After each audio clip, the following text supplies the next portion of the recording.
Storytime with Frog is the review of one woman's life who has lived the spectacle of FROG, or fully reliant on God. Not a storybook or Cinderella story, but in fact, the full history of ups and downs, joys and trials of life, the human condition, and this one woman's journey guided by her strength and faith in God. It's not all tulips and roses, but a beautiful rosebush has plenty of thorns. Life is designed to be this way, even when led by Him. Join us for Storytime with Frog with Veda MacGregor and Rob Dalton. Hello, my name is Rob Dalton. This is Storytime with Frog, a PG-13 presentation. I am your narrator and co-host. We are here to talk about the life and times of my good friend, Veda MacGregor. Hello, Veda. Hello, Rob. How are you, dear? I'm doing well. This is the introduction, episode 1, to Storytime with Frog. We're going to take most of this first episode and let you know who we are and why we're doing this and where the title and what the title means and its origin. So let's start there before we tell people what they're going to hear. How does this come about as a story time with Frog? Let's start with the title. Well, first we giggle first because that's what happened when I was getting the download of information of what this podcast was going to be called. We were in a heart skills class, and I was working a particular topic, and was journaling about it, and I was just taking my download from the Father, and he just said story time with, and I wrote story time with, and then I didn't get anything else except a word, and I was like, no, that's not it, so I just put ... And then I sat there, and I'm listening to the song in the background playing, and I'm like, okay, all right, what do you want me to know? Story time with Frog. What? You want what? ... No. Misinterpretation. Okay, so sometimes I get it wrong. Let me just go back in and get myself centered and balanced. And all right, what do you want me to know? Story time with Frog? No, that cannot be right. What? Story time with F period R period O period G period. Oh my gosh, no. Oh my gosh, no. Because I knew exactly what that meant. Yeah. Well, frogs have been a part of your life as a mascot. Yes. Oh gosh, yes. So to speak. So yes. I felt like it was, well, my nickname growing up was Toad. Toad, Toad. Because I was a frog fanatic. Yeah. And at the time, you didn't understand frog meant what it means now. No. But you grew into that, which is why we're here. Yes. Storytime with Frog is indeed PG-13 because later in life, as we go through her audio biography, we'll get into those more adult elements. But it was difficult for you to believe that the mascot of your life, the frog, turned into a title for a podcast. Yeah, I thought he was out of his tree. Yeah. Literally, yeah. It's like, no. But we're no here. one will understand that. But I love the tile. I love the graphics that you came up with. I'll be narrating and pulling the story out of you and with leading questions. But the most of the content will be yours. You had earlier on had started to build in a way a biography of your life. But it's not easy to write a book. No, especially not for Veda Velveeta. No, yeah, I'm not a writer. It's difficult to get everything out in a story format. It's in your head perfectly, but you did share with me when we met and started talking about this. And it came with a warning, did it not? Yes, it came with a warning. I am not a writer. I am not a writer.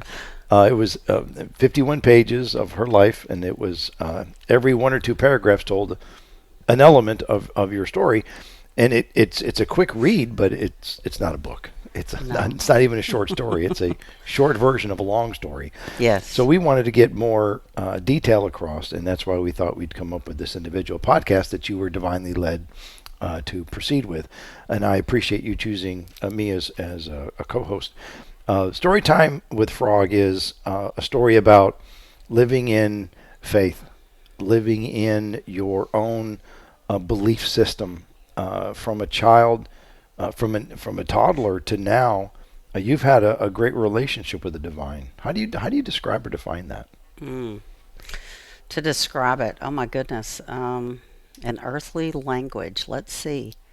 It is a trust in something that's not Okay. that doesn't come from oneself. And to have trust anywhere on planet Earth these days is quite a feat. But to have it from basically birth, Yeah. is pretty remarkable. Divinity has been a part of your everyday life, and though you haven't always lived, uh, you've lived with God, and we define. We use several names when we Yes. refer to God. God is a Judeo-Christian reference to Almighty, but you'll hear us mention Father. Yes. You'll hear him mention. You'll hear us Spirit a mention lot. Spirit, Source. There's different. There's different I titles. think there's labels books that have been written with just nothing but names for Father God, don't you? Yeah. I think there's actually books out there that have been written with just names. But it's the reason we're here is to describe that your unique and individual life has been your relationship, fully reliant on God. Yes. But it's not something that has come through religion. It is not something that's come through churches or the brick and mortar establishments or preachers or pastors. It's been something that you have lived with your own understanding and identity. Yes. Yes. And you listeners will hear about us talking about church, Sunday school, the pastor, the indoctrination, so to speak. But that wasn't really the base of your relationship with the divine. No, not at all. It may have helped Yes. with backstory, with education, with understanding from the Bible and such. But though you did go to a Christian environment in your education and growing up, it really wasn't about your relationship. You grew into that understanding, didn't you? Yes, I did, because I landed in a home that was led with unconditional love. Literally 3 generations of unconditional love. Yeah. So they're the examples that were set in my home of origin. Yeah. My parents loved one another. They trusted one another. They worked together. They taught us girls how to do the same, and to have adults trust you, it's a pretty cool thing to happen to a kid. Yeah. To have an adult trust you with adult things. It wasn't just their words; it was their actions. Yes. Yeah. They led from the front. Yeah. That's what I call it, leading from the front. Yeah. Where you walk it. You walk it. Yeah. You can talk it all day Your long, actions but match your words. you got to walk it. If you don't walk it, people are not going to believe you. But it wasn't something they had to do differently or consciously because of No. the way they were raised. Yes. It was just a way of being. It was a way of being. So you had yourself, you had your parents, and you had your grandparents that were all involved with the same level of trust and intimacy. Yes. And intimacy in that trust, in that love, in that acceptance, unconditional acceptance, unconditional love, and you are a product of that environment. Yes. And My that- little 4'11" grandmother, Granny Fletcher, 4'11". I thought everybody had a grandmother like mine. Right. That when we rolled up to her driveway, she came flying off the stairs. Her feet did not touch the ground off those steps, and she would land right outside the back door of the car, and my dad would fuss at her because he's still rolling, the car is still rolling while she's opening the back door to get to her Wasn't in grandchildren. park yet. No, it was not in park. She was that way about garage sales too, so Yeah. Granny had tendencies to try to get in or out of that car before it stopped moving for her reasons alone. But yeah, I thought everybody had family members that were that excited Yeah. every time they were in their presence. Doesn't everybody do that? Right. It was your normal, therefore. I mean, I came to your house and I didn't see you wagging your tail, jumping up and down, running out to the car. So apparently it doesn't happen in everybody's. But it definitely happened in my realm and in my home. We are part of, this is one element of many that is going on globally and helping people understand that you were raised in a belief system that you knew to be yours. And you didn't have to go to church and get it. You didn't have to be preached at. But the church was an element of refortification, so to speak. Yes. It affirmed the love that was already taught Yeah. to me. Yeah. And the world right now,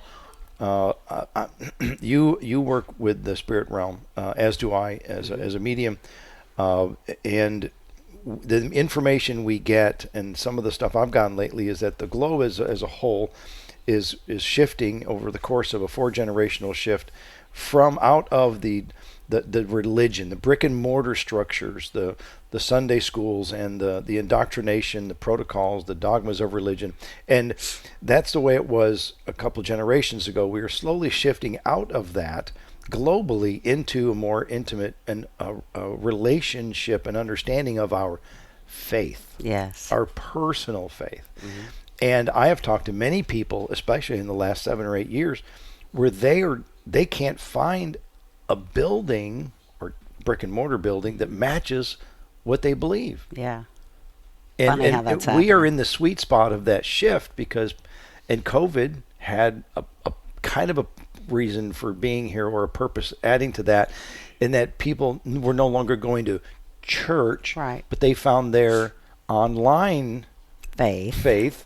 with a church in Seattle or New Mexico Right. or somewhere else. They got to visit a lot of different places. Right. And it's not always the church and the messenger, it's how it feels Yes. when you hear it, and does it Yes. resonate with what you know.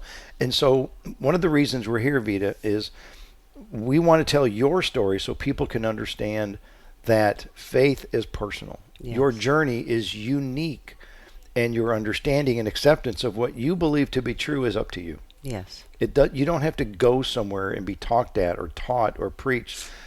You may go somewhere, like there are some wonderful Unitarian churches or agape churches that reinstill or solidify your understanding of goodness Yes. and faith, but without preaching, out of the hard Bible, Right. and telling you what to think and how to feel and what to believe.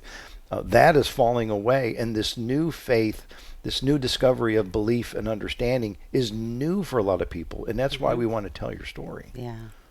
It's kind of exciting. It is exciting because I've I'm read thrilled I've read the 'cause- 50 pages. God bless you, buddy. I tell you what, you've got some patience in there.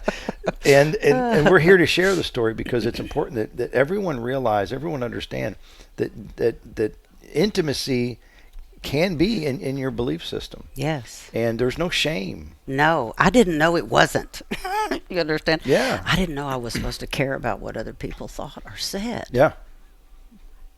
I didn't see that in my house. Yep. I didn't see that in my family. We were not seeking one another's approval. Right. Because we already loved each other full throttle. So what is there to seek Yeah. approval for? Yeah, nothing.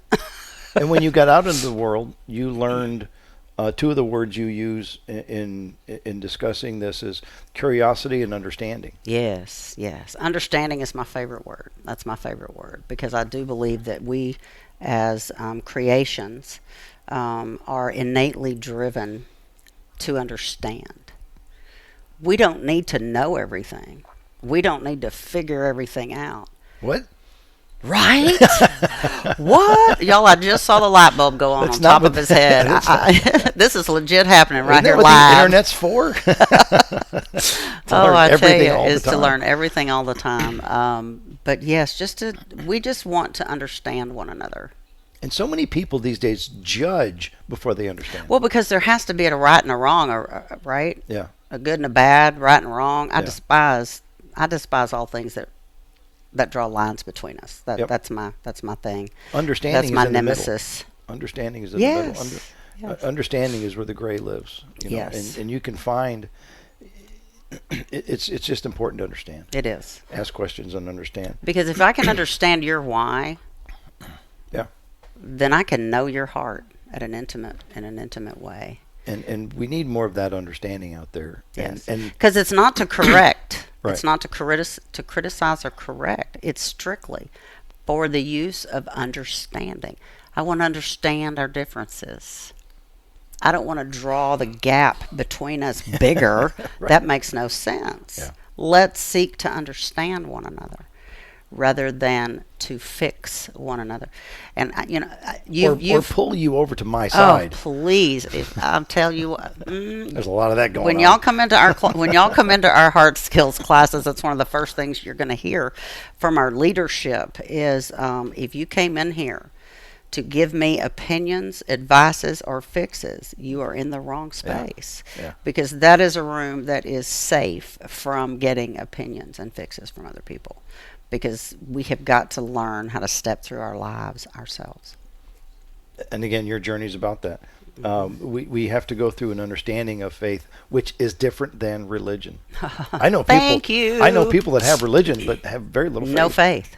They're scared to death. And so many and people. it's the fear that drives their belief structure. So it is fear. It's this big gerbil wheel, Yeah. and they don't get anywhere. And it's hard, and I have such empathy for people that are stuck on that kind of wheel. The other thing is you and I are active with the spirit realm. Oh yes, We are.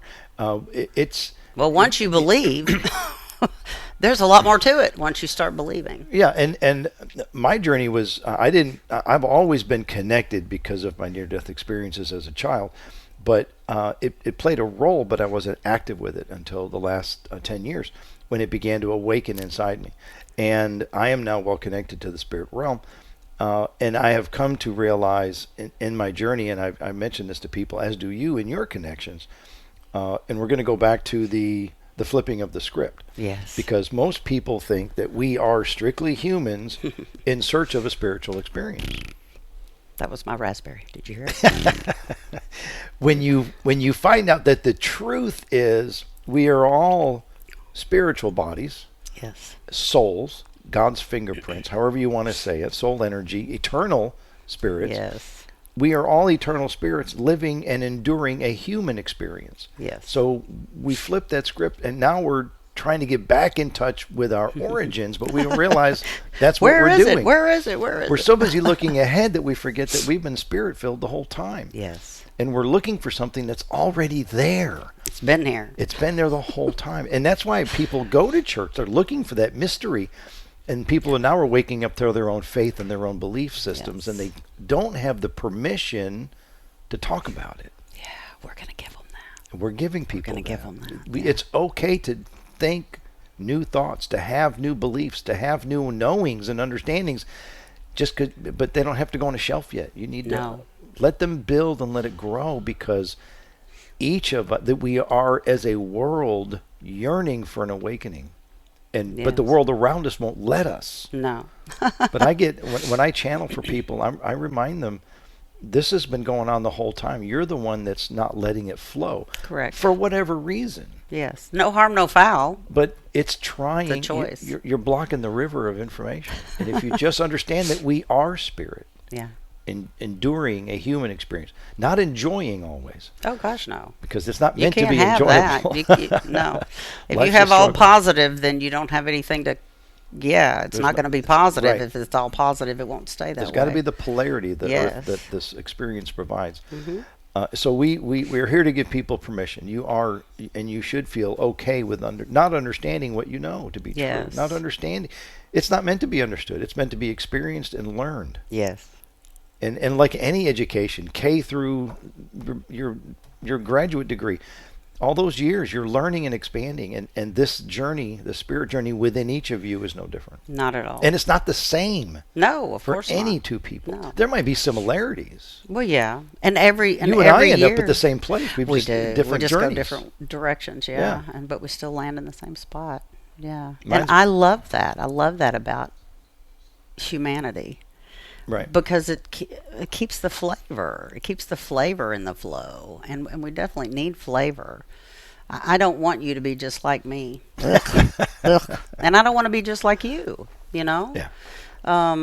My children, I don't want them to be like me. I want them to be their authentic self. Right. Whatever that is. Whatever that is. And I had my influence, and I still have a little bit, but not much, you know. Yeah. I mean, I taught mine to be a free thinker, and have a mind of her own, and that's what she's teaching my grandchildren. And I'm thrilled that my grandchildren have authority and power in their lives, where in my generation we didn't have They didn't give us authority and power as children. But I landed in a place where they did. It did, right. They That did. environment was thriving. So, yeah. This Well, is going to be fun. We're going to get to that, but we wanted to introduce where we're going with this because it's important. A lot of you may be joining in because someone told you about it or heard about it and wondered what it was. And it's not a 3 or 4 year or 5 year show. God, that's exhausting to even think about it. Oh, no. Instead, it's Veda MacGregor's story from birth to today, but it's just because she has been finally tuned in to the divine. Yeah. To God, to Yeshua Christ. Yes. And we angels, we work with the angelic realm.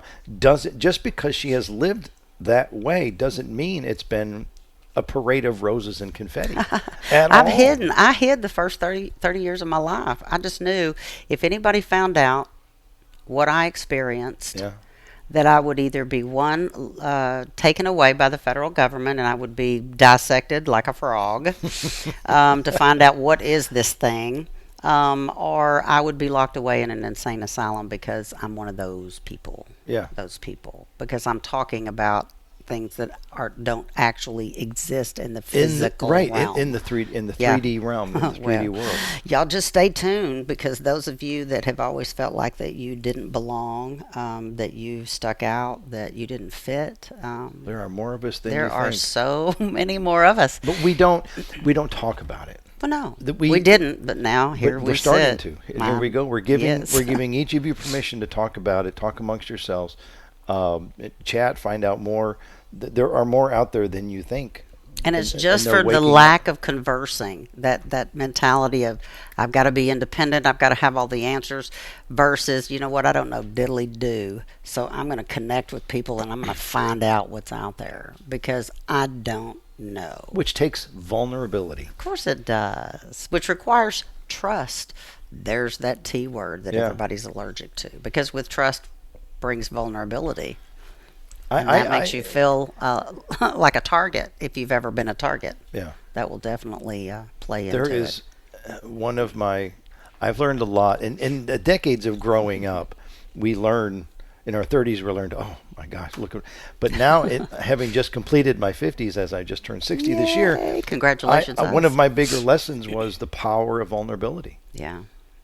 There's 5 things, probably 5 or 6 I learned in my 50s, but one of them is the strength of being vulnerable. Yes. The rewards of being vulnerable. You don't know until you step into it. And it's not an easy trip getting there. No, it's not. But boy, it'll overwhelm you all the way to your toenails, won't it? And it takes trust. It takes someone you know.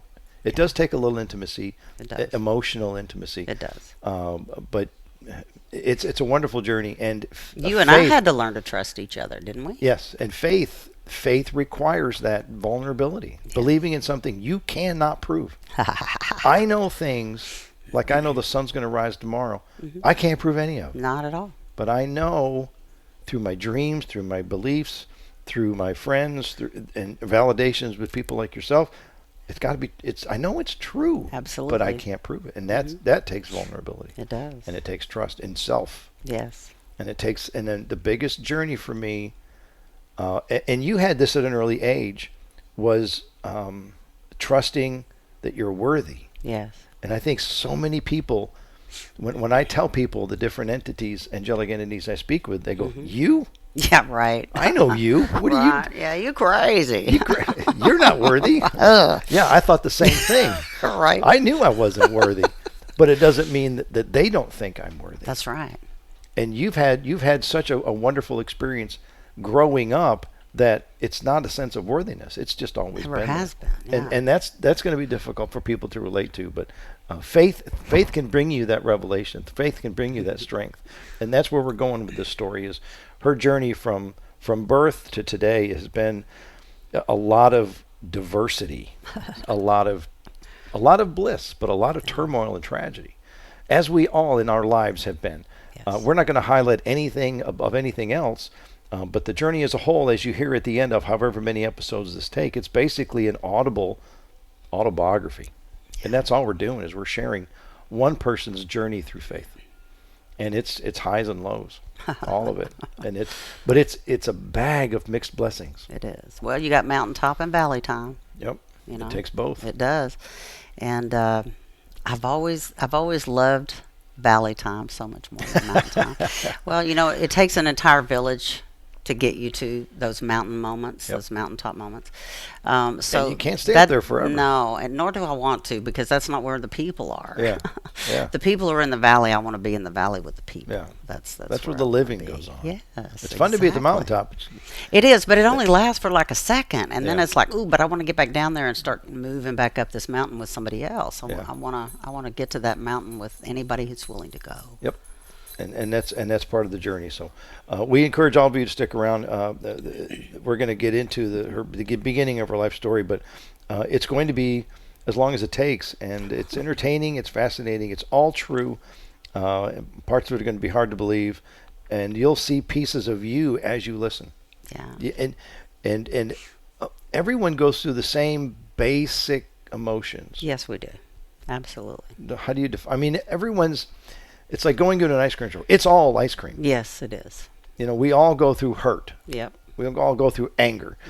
Rejection, frustration. I mean, but all the things. It's the different All the flavors that Yeah. we individually go through. Yes. But everyone can relate if they listen and work to understand. Yes, that's the thing. Motive to understand. Motive to understand. And it takes listening. Most people listen to reply or respond. They don't listen to understand. Yeah. And that's a big shift that we want to help people make in just their everyday lives, is shifting their motive to, I seek to understand. I don't seek to be right. I can see when I talk to people, as I'm explaining or telling a story, their minds are going about how they want to reply. They're not listening. No, they don't hear anything All that they're you're doing saying. is saying, what am I They're going to say? What am I they're going to say? putting their script together. Yep, they're building their script, and then they come back with something. Yes, a playwright. Yeah, it's a little ad lib. But this is the story. Your story is worth listening to, and Thank you. And we will spend many episodes getting to the end, but the journey is what's fascinating. It's going to be fun. It's going to be fun. It's going to be fun. So let's. And now that we've talked about our spiritual connections, not so much the meaning of life, but the power of faith and understanding, and how it's never a destiny; it's always a journey. And we're going to get into your journey as well. And remember, people, this is Veda's story, but there's a piece of you in all of it, and there's a piece of her in all of you as you listen. It's understanding. Faith is not a switch. Yeah. You have to trust what you don't know. You have to go where you're uncomfortable. Yep. And you have to believe in the non-believable, and don't go or stop because of what other people think. No. You know, Thank God I didn't get the message that I was supposed to care. I did not know we were supposed to care. I did not know that I lacked anything. Yeah. I didn't know that. So how did you get started? You were born, and our base is Texas. We're here in the southern half of the United States, in the state of Texas. Your story takes place in and around Texas, but it started in Georgia. Albany, Georgia. Tell me that. Yeah. Well, where do we begin? Oh, once upon a time. No, just kidding. Story time with Frog. Well, I found out later in life that my mother was pregnant after my sister. And she was pregnant with a little boy. So your sister, who ends up being 3 years older than you. Yes. Before you, she was pregnant with a little boy. My mom was pregnant with a little boy. Okay. And he did not make it. He was stillborn at 8 months old. I did not find out about him until I was an adult. Wasn't necessary. It was a story, and everybody turned out fine. But having the answers before you have the questions, looking back, I would not have, and both of my parents affirmed this, the plan was 2 children. And had he gotten here, there would not have been a Veda. Yeah. Because there would have been a John Harley. There would not have been a Veda, La Veda Marie. So that in and of itself was like, okay, that's interesting. And then when you add the fact that I wasn't born on my due date, which most of us are not. But in this particular case, on the base, at the Air Force Base there in Georgia, at the maternity entrance, they had a maternity ward with a maternity entrance. The day of my my due date. A fighter jet, came in through that particular Yeah. check-in desk. Made its own grand entrance. Yes, made quite a grand entrance, and that thing was fortunately closed down long enough until it was time for me to be born. Okay. And when I got there, there were no other babies being born. Well, before you were born, the hospital was busy. Oh, extremely. Oh, my 2 or 3 goodness. a day Yes, or yes. so, Yeah, or multiples, more. more. Yeah, multiples more. a day. Yeah. You got Mother there said it and- was a revolving door of Okay. births. And That's you how got she there, described it. and there was no one else there. Not a soul, and they checked. They wanted to know if Mother was sure she wanted to, because they were like, "It's so weird. This has never happened Yeah. before. There's nobody here. Are you sure that you want to have it now? Because literally, there's nobody here." Yeah. And you, inside of her, said yes. Apparently, I decided it's going to be now. Yeah. So yeah, and it was apparently a long night, but we had all of the nurses' Yeah, full attention. staff. There was nobody else there, and so I was born a little before 7 o'clock in the morning, and Mother. Bless her heart, I was 24 inches long. I think I was real close to 10 pounds. But yeah, and like within just hours, more moms started coming in. More moms started coming in, and Okay. they started resuming having babies. But Yes. for this period of like 12 hours or so, Okay. no babies were born. Yep. And the mother said the ladies that worked there, the nurses that were there, they just couldn't believe it. They didn't know what to do with themselves because they were just so used to being slammed every day. So I was the Lone Ranger born Okay. that night. And then when it was time to take me home, they rolled her down there in her little wheelchair to the nursery, and there's a couple of long rows of little babies, down there. She said, "But I knew you right when I saw you because you were 3 months old. You looked like I was taking home a toddler." But yeah, so I was oversized, and I was late, and the world kind of stopped for me to get here. Yeah. It's kind of what it seemed like. And Mother said that's absolutely what happened. But that's our story. That's her story. And she gave it to me firsthand, so I wrote it down. You got it when you got home. You had a 3-year-old sister waiting for you, and she was ready for a live doll. She wanted a live baby doll. Yeah. And that's what she And got. she got. Yes. So you had a home where you had the dad and mom, an older sister by 3 years. Yep. And you were really well connected to your grandparents. Oh, yes. My dad's parents, Yeah. yes. And all of his siblings and all of their kids. My first cousins to this day are like my siblings. Okay. And spent there's that a much time bunch around of them. us, about 16 of us. Okay. Well, we started 16. We lost a few, but yeah. And that thriving and welcoming unconditional love and acceptance was with everybody. It was wasn't with just everybody. a couple people of No, the family. every single It member. was woven into everybody. Yes. In fact, Jerry will tell you, my husband, he got in the family 33 years ago, a little over 33 years ago. Okay. And he has talked to, over the years, all of my first cousins, and all of us have the exact same story. Every single one of us. From the ones in Louisiana, just all of us. The ones in New Mexico, we all shared the same story Yeah. because we shared the same grandparents, and their siblings and my siblings and all we were just all connected. And we didn't know anything else. Yeah. We didn't know anything It was else. absolutely. It was just normal. Wake up, and was. there it was. A lot of us when we're younger, I know, age 1 and 2, we don't have the memories or the need to remember because we're just No. too busy inputting, We're a taking sponge. inputs. Yeah, and but living in this realm, in this love and this acceptance. When did you begin to notice that divinity was around you? Oh gosh. Because around me. it was always normal. around me. It's like waking up speaking French. You've spoke French your entire life, but at what point do you realize this is Well, not? I know that I always danced all the time. Yeah, And people would say that to me. Oh, she's so happy. Oh, she's always smiling. Oh, look at her. She's always singing and dancing. Yeah. Why is she always so happy? Well, I thought everybody was dancing with the number 3. not that new kind with the 2 loops, but that way, and then that way. The old school Straight. 3. Oh, straight across, diagonal, and then diagonal, and then a hoop. round. Okay. Yes, I used to dance with that. They were all around me. Okay. And I didn't find out, until later that like at 4 years old or whatever, that was a number 3. But I, it could have been a letter of the alphabet. It could have been. It could have been some whole other character, but no, that was a 3. And for me, that's Father, Son, Holy Spirit. That's my trifecta. Yeah.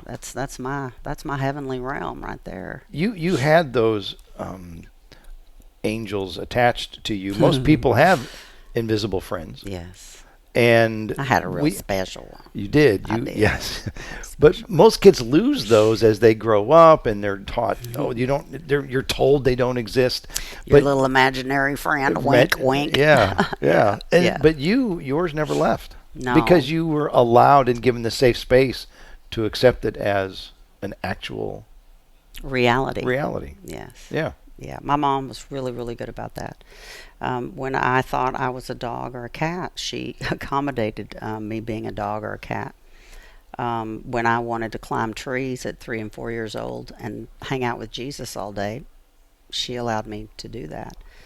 And of course, in our later years, when Mother and I would share about these stories, she'd shake her head and she'd just say, "Yeah, I didn't understand why the Father wanted me to let you stay out there in that tree, because it scared the pee, waddle, and doodle out of me." That was my mother's dirty language, pee, waddle, and doodle.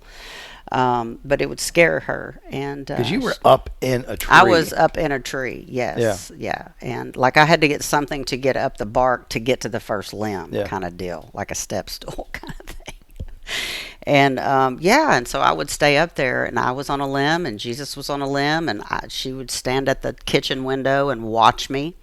And how in the world she was able to find peace, only the Father, to allow me to do that. She said, I kept begging God to get you down, and He just kept telling me to let you up, let you up there. And she said I was not getting I wasn't getting the answer that I wanted.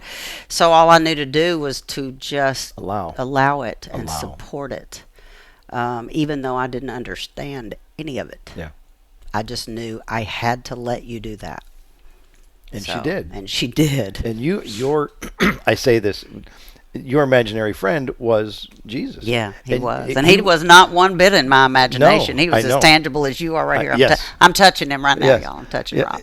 Yeah. But it was your life. It was the way absolutely normal for you. And you thought everybody didn't everybody just have Jesus on a branch? And hello. He was telling you about life and about nature. Oh my gosh! And do you know how he stirred up the colors for the leaves? And man, it was so cool. He would also show up in your Sunday classes. Oh my gosh, yes. Oh, I still have one of my dear friends from. Well, you know how I didn't really do conflict? I didn't have conflict in my house. Okay, well, I went to Sunday school one time, and my friend Vivian was there. I love you, Vivian. And there was some little fellas in our class, and the Sunday school teacher, we had wrapped the lesson and everything, and we were getting ready to go on out to the big people church. And so as we're filing out of the classroom, I turned around to my friend Vivian. I said, "Oh, that was so cool. Wasn't it? Jesus was there with us, crisscross applesauce. That was so much fun." Well, one of the other little boys turned around and cocked his head at me, and he said, "She's crazy." And he pointed at me and said, "She's crazy." He called you out. Yes, she's seeing Jesus. She's seeing dead people. She's crazy. Stay away from her. Well, I was mortified.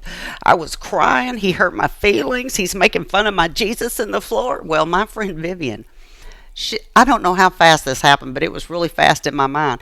But she flipped on me, and she turned around. She grabbed that little boy by the scruff of his neck, put him up against the wall. Well, I thought we were all going to die right there, because here's conflict, and her hands are on him. I know we're all going to die.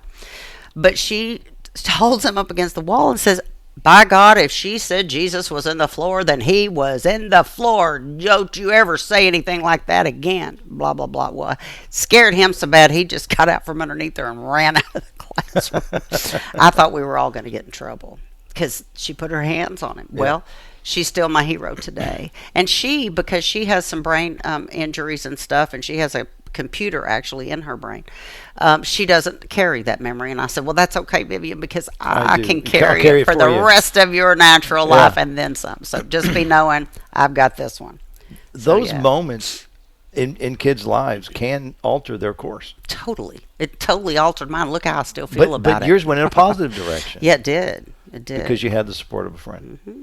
Got And stood most up for. people would fall victim to what you were feeling. Yeah, they would have. Yes. And they would have never mentioned it again. No. And there begins the decline and the loss of faith. Yes. Something special. Yes. But you stayed with it and my friend Vivian protected me. My mom protected me. Yep. And my angels from the heavenly realm protected me. it's true. Many, many times. And here we are talking about it. I'm so excited. More stories to come. This is Story Time with Frog. I'm Rob Dalton. Veda MacGregor. Veda MacGregor here. Episode 1 is coming to a close. We encourage you to stick around. We're just getting started, but we wanted to take a majority of the first episode to introduce our concept and our direction. We hope you understand. We're going to talk more about her. We're going to pick up on the next one. When we get together, you and I will pick up right where we left off. But Sunday school was important. The church is important, but the faith is yours and yours alone to learn, to understand, to accept, to believe, to achieve, and you are already worthy. Yeah. Find your own faith. Find your own purpose. Find your own message. And grow your intimacy And grow in your faith. Yeah. Because it's there yours. waiting. It's just yours waiting. to find and discover. Yes. And don't let the world define it for you. No. There's only one vote, and it's not yours. It's a higher power. Yes. You can tap in and tune in. And Father Source already knows where you are. Yes. It's up to you to find him. oh, it's so good. It's so true. So Story good. time with Frog. I'm Rob Dalton. Vita Velveeta. We'll talk to you. We'll listen to you. Or you'll listen to us. We'll talk to you soon. And hit play as soon as you can. We appreciate you. Ribbit. Ribbit. Thanks, everybody. We'll talk again soon. Bye.